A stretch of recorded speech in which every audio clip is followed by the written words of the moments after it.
This week's fundamental is get clear on expectations. Create clarity and avoid misunderstandings by discussing expectations up front.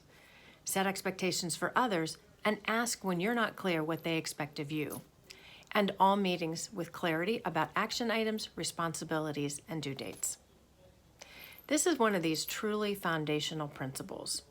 We judge situations not just by what happens, but rather by how it compared to what we expected to happen. The airlines have learned this, and so they build in a buffer into every flight. For example, they'll allow 2 hours for a flight that typically takes 90 minutes. This way, you're likely to get in earlier than expected and therefore feel really good about the experience. If you land at 3 o'clock, but expected to land at 2:45, you're upset that you're late again. But if you land at 3 o'clock and expected to get in at 3:15, you're thrilled that you got in early. Either way, you got in at the same time, but your evaluation of the situation is all based on how reality compared to what you expected. And I find we judge virtually every experience in the same way. This is why it's so critical to be clear about our expectations. So if our clients are going to judge us on how we did compared to what they expected, then it's imperative that we know what those expectations are and help to reshape them when necessary. We have the responsibility for both setting expectations and asking for expectations. Letting the client know what to expect and when makes sure that we're all on the same page.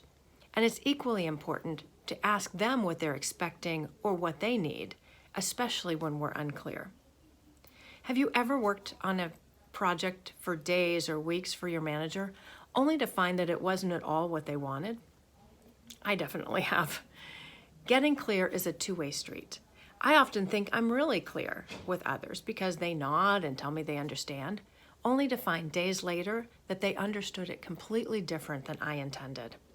Being specific about the objectives and outcomes can help clarify and align on expectations.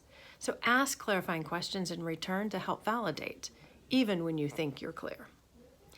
Be on the lookout for sloppy language and role it plays in contributing to misunderstood expectations. Phrases like the following create confusion because they mean different things to different people. Things like, when you get a chance, or it shouldn't be much longer, or please respond ASAP, or we'll have that to you soon, and we usually get this done pretty quickly. In my experience, almost every misunderstanding, at its root, is about poor communication and misunderstanding about expectations. I was thinking one thing, and you were thinking something else, and that's why we're now frustrated with each other. When we take the time to make sure everyone has the same set of expectations, we eliminate most misunderstandings.